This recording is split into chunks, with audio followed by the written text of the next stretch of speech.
नमस्कार विद्यार्थियों, आज हम पढ़ेंगे धर्म पाठ हमारा है और उसमें धर्म और नैतिकता के बारे में काफी कुछ हद तक हमने इसमें अध्ययन किया था। धर्म के अर्थ के बारे में हमने अध्ययन किया था।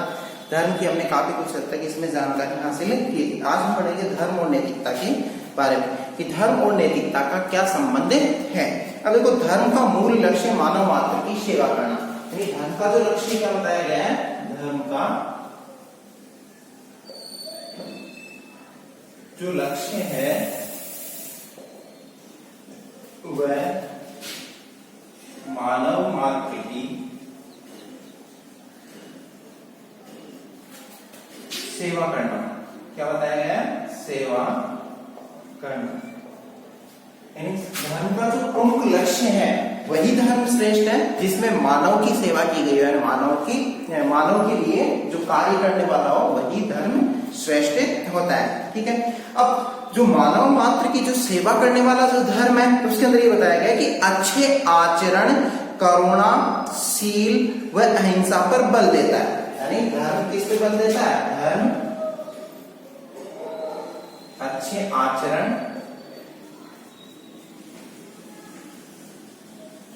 शील मतलब मर्यादा, अच्छे आचरण, शील, अहिंसा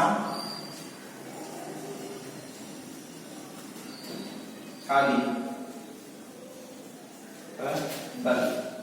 मतलब ये श्रेष्ठ विचार है। इन श्रेष्ठ विचारों को जिस धर्म के अंदर अपनाया गया, जो धर्म इन श्रेष्ठ विचारों को एक्सेप्ट करता है वही धर्म श्रेष्ठ है। अन्यथा कोई ऐसा धर्म नहीं है जिसमें अच्छे आचरण पे बल नहीं दिया गया हो, या शील मर्यादाओं में रहने के लिए नहीं कहा गया हो, और हिंसा के लिए बताया गया हो। उसमें सभी में किसमें बताया गया? अहिंसा के बारे में ही बताया गया है। धर्म के लिए धर्म बुराइयों से दूर रहने व भलाई सदाचार के मार्ग पर चलने की शिक्षा देता है। धर्म क्या करता है? धर्म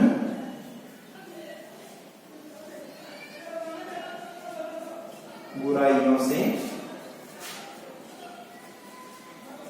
दूर रहने पर तथा सदाचार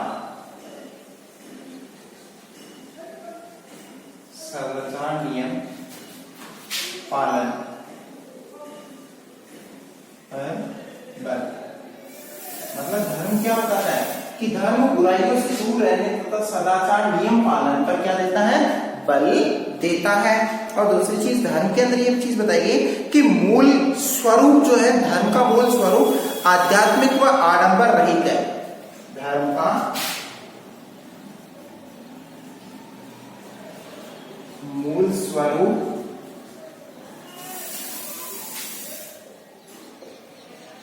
आध्यात्मिक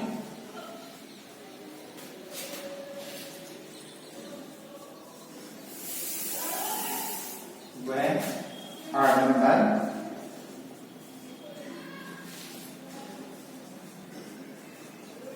मतलब धर्म का जो मूल स्वरूप जो बताया गया वो क्या बताया? आध्यात्मिक व आडंबर रहित है। मतलब उसमें फालतू मिथ्या चीजों को उसमें क्या नहीं दिया गया? स्थान नहीं दिया गया है। वही धर्म श्रेष्ठता अपनी श्रेष्ठता सिद्ध कर पाता है और मानवीय कल्याण के साधक होता है। मतलब विवेकपूर्ण मिलन बताया गया इसके अंदर। यानी धर्म के अंदर ये चीज बताइए कि धर्म अपने विवेक पे सोचने पे निर्भर करता है कि आप किस तरीके से धर्म के बारे में सोच रहे हैं। ठीक है। और दूसरी चीज कि मानव कल्याण पे इसमें बल दिया गया है। मानवता के लिए सर्वथा उपयोगी होता है। धर्म क्या होता है? धर्म मानवता के लिए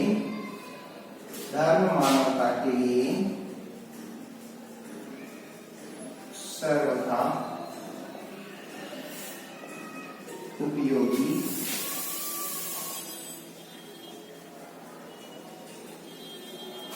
मानवता के लिए सर्वथा उपयोगी बताया गया। धर्म मानव के लिए आवश्यक है। जिस धर्म का मतलब अच्छे आचरण से लिया गया। धर्म ये नहीं कि हिंदू, मुस्लिम, सिख, ईसाई, मुस्लिम, ये कोई धर्म नहीं है। धर्म वह है जो एक अच्छे आचरण, एक मानव दूसरे मानव के प्रति कैसा आचरण करे?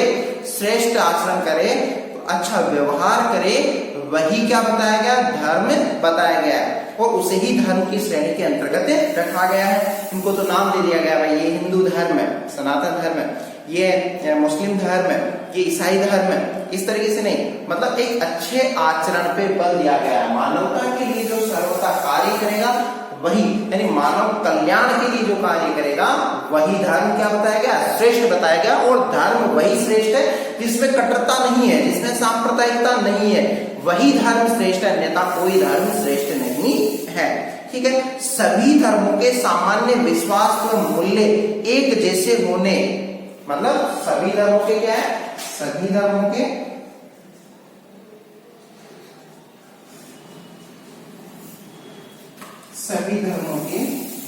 विश्वास मूल्य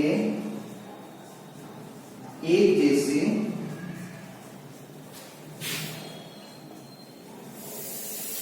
सभी धर्मों के विश्वास व मूल्य क्या होते हैं, एक जैसे होते हैं। सभी धर्मों के जो मूल्य व विश्वास क्या होते हैं, एक जैसे होते हैं, लेकिन इन सबके बावजूद भी धरातल पर आने को तैयार नहीं है। मतलब सभी धर्मों के विश्वास मूल्य एक जैसे होते हैं, लेकिन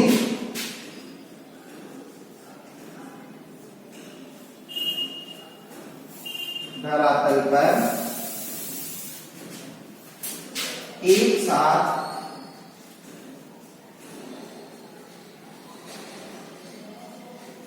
आने को तैयार नहीं है।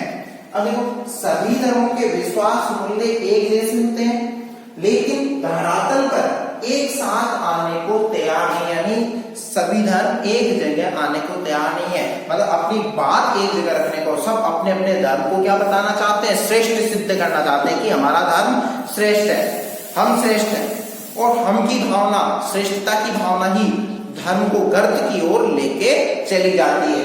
और सभी धर्मों का एक जैसा विश्वास, सभी ईश्वर के अंदर विश्वास करते हैं, सभी इस तरीके की भावनाएं रखते हैं, लेकिन फिर भी क्या है कि वो धरातल पर एक जगह आके क्या नहीं करना चाहते, कार्य नहीं करना चाहते। ठीक है, और दूसरी चीज कि धर्म जो बताया गया है, धर्म के अंदर कि विज्ञान के क्षेत्र में, यानी धर्म विज्ञान के क्षेत्र में कुछ भी विदेशी नहीं होता। धर्म के मामले में क्या बताया गया है, धर्म में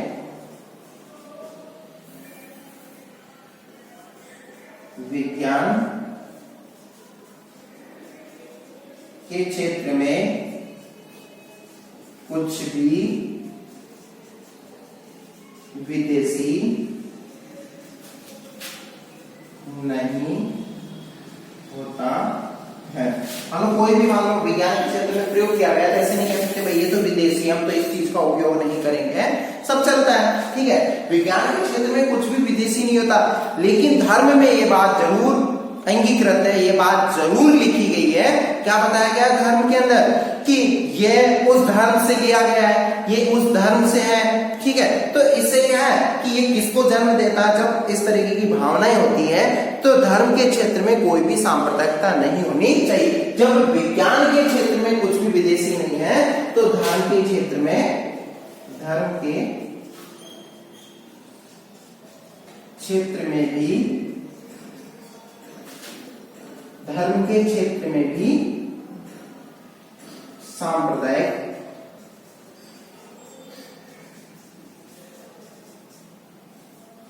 सांप्रदायिकता नहीं होनी चाहिए। मतलब विज्ञान की तरह ही किसको होना चाहिए, धर्म को होना चाहिए। जिस तरीके से विज्ञान कार्य कर रहा है उसी तरीके से अगर धर्म भी कार्य करे तो वही श्रेष्ठता होगी, अन्यथा श्रेष्ठता नहीं है। तो जब विज्ञान के अंदर विदेशी, कुछ भी विदेशी नहीं बताया गया है, तो धर्म में सांप्रदायिकता किस बात की, कौन सी कट्टरता है। सभी धर्म का एक ही उद्देश्य है, लेकिन फिर भी अपने धर्म को श्रेष्ठ बताना, अपने धर्म की श्रेष्ठता साबित करना, अपने धर्म को बढ़ा चढ़ा के प्रस्तुत करना, यही सबसे बड़ी मानव के लिए, मानव को गर्त की ओर ले जा रही है, संपूर्ण विश्व को गर्त की ओर लेके जा रही है। ठीक है, और एक धर्म तभी उपयोगी है, कब तक उपयोगी है, एक धर्म तभी उपयोगी है जब वह अन्य धर्मों से एक रूपता स्थापित मतलब एक धर्म तभी उपयोगी है वह जब वह अन्य धर्मों से सादृश्य धर्मों से एक रूपता स्थापित करता हो। मतलब एक धर्म तभी श्रेष्ठ बताया गया है जब वो अन्य धर्मों से एक रूपता स्थापित करा, और जब तक वो एक अन्य धर्मों से एक रूपता स्थापित नहीं करेगा तो उस धर्म की कोई सार्थकता नहीं, वो धर्म श्रेष्ठ नहीं हो सकता। और धर्म श्रेष्ठ होने के लिए अन्य धर्मों से अच्छे विचारों को ग्रहण करना होगा, तादात्म्य स्थापित करना होगा, तभी जाके वो धर्म क्या कहलाएगा, एक श्रेष्ठ धर्म के श्रेणी के अंतर्गत आएगा। ठीक है। और दूसरी चीज कि ऐसा धर्म कभी भी सत्य परक है, मतलब ऐसे धर्म को ही क्या बताया गया, सत्य बताया गया। वही धर्म सत्य सिद्ध होता है जो कि अन्य धर्मों से क्या है, एक रूपता स्थापित करता हो। वही धर्म श्रेष्ठ है जो नैतिकता के पैमाने पे खरे उतरते हैं। वही धर्म श्रेष्ठ है जो नैतिकता के पैमाने पर खरे उतरते हैं। मतलब वही धर्म श्रेष्ठ है जो नैतिकता के पैमाने पे क्या उतर रहे हो, खरे उतर रहे हो। मतलब नैतिक आचरण जिनका श्रेष्ठ है वही धर्म श्रेष्ठता की श्रेणी के अंतर्गत आते हैं, और समान मूल्यों से ही विश्व में श्रेष्ठ राज्य की स्थापना संभव है। मतलब एक समान, इसमें सभी धर्मों के एक समान मूल्य होंगे तभी विश्व के अंदर किसकी स्थापना की जा सकती है, एक श्रेष्ठ राज्य की स्थापना की जा सकती है। और श्रेष्ठ राज्य के लिए समान मूल्यों का होना आवश्यक है, और नैतिकता के नियमों का धारण ही धर्म का प्रतीक है। नैतिकता के नियमों का जिसने धारण किया गया है और वही क्या बताया गया, धर्म का प्रतीक। धर्म का प्रतीक, धर्म का प्रतीक वह है जिसने